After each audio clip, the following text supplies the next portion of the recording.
Okay, so now inadequate biometric systems could be creating a false sense of security in banks, security states, and office blocks, and in effect rolling out a red carpet to criminals. This is according to Marius Coetzee, Managing Director of Ideco, and he joins me now to understand this further. Red carpet for criminals. That sounds criminal. Godfrey, I think we have to realize that if we talk about biometrics, we're talking about personal information. Sure. So I think every person that engages with a system that uses biometrics to identify the person itself needs to be aware of the fact that there are different levels of capability or technology out in the market. Yeah. Not all systems are created equally.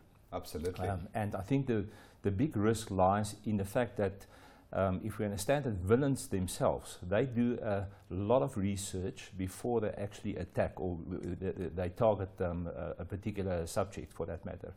So the systems out there in the market today range from technology that are exceptionally exceptionally good to identify the person accurately and effortlessly, to systems that you can buy off the shelf from retailers that, that possibly would identify the person or not. Right, absolutely. It sounds to me like you're saying they are safe, but how big is that but?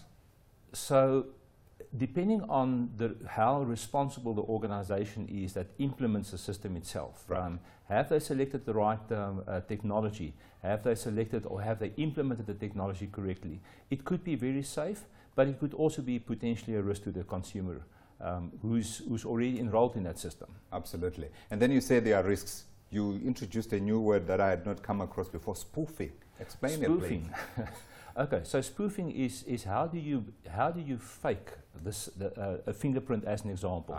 So is that possible? It is quite possible. Oh. If you look at Hollywood, they would tell us or show us quite a few I tricks. don't believe Hollywood.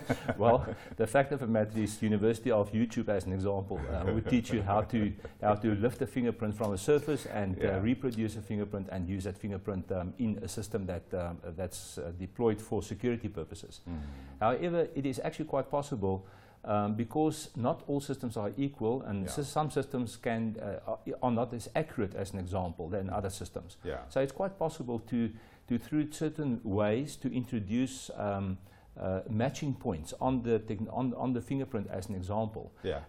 And then we talk about the false sense of security. So an estate, as an example, can deploy fingerprint readers at their gates. I present my finger to that reader, the reader opens the gate for me, but the security guard does not know whether it is actually me that the gate is open for. And that's where the false sense of security is actually arising. How widespread would that be in South Africa, and within which sectors? Well, we believe that there are, as an organization, we have already rolled out something like 120,000 terminals in the market that's been used. Now, we're a small player in the bigger market. So potentially there could be many readers out there that organizations rely on to create that security for them in their premises that could potentially be spoofed. So they are there, but what about the state systems? How safe are those? How much can we trust those? And I've got a follow-up question for that. Okay.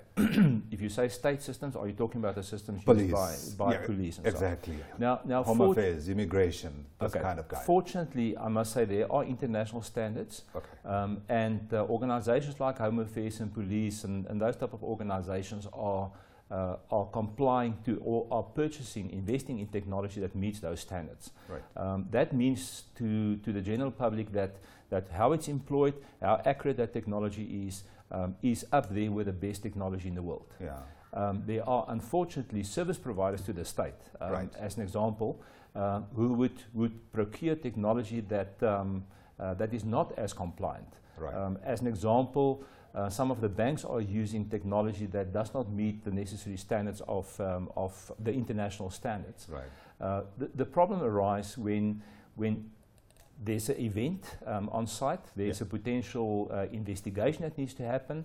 That information for that particular transaction, that fingerprint information needs to be taken and submitted as part of criminal investigation or potentially be used in a court of law. And then that information is not compliant, which means that it was actually a worthless exercise. Absolutely. Could an easy solution be, this is then my follow-up question, could an easy solution be that everybody benchmarks against the state systems? Yes, the state is following the best practices in the world. The state could provide the benchmark for industry.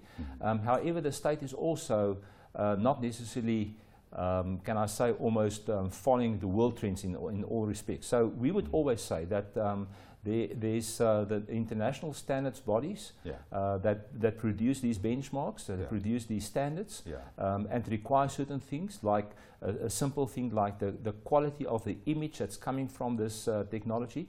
Is that image quality compliant? Can that image, in other words, be used as evidence? Can it be submitted for criminal investigation, etc., etc.? Right. So let's talk about quality now that you mentioned it, because that's one of the risks, isn't it? It's quality, it's also standards, right? How do you address those? So quality, and again, I'm repeating myself, we're dealing with personal information. So quality starts with the capturing of the information, how the information is communicated to the infrastructure, how that information is stored, how it's protected, how easily can somebody break into those systems, how easily can somebody use a false template against the information in the system. So there's many aspects of quality, and again I can say that there are really many standards applicable to these to the processing of personal information, and as a result of it, quality is something that should not be compromised on. If we apply the necessary best practices and the necessary standards, we can assure customers that quality. So quality and standards go together. They basically go together. Absolutely. Let's leave it there. Thanks, Marius, for coming through. You are very welcome. Thank you. That's Marius Coetzee, Managing Director of Ideco.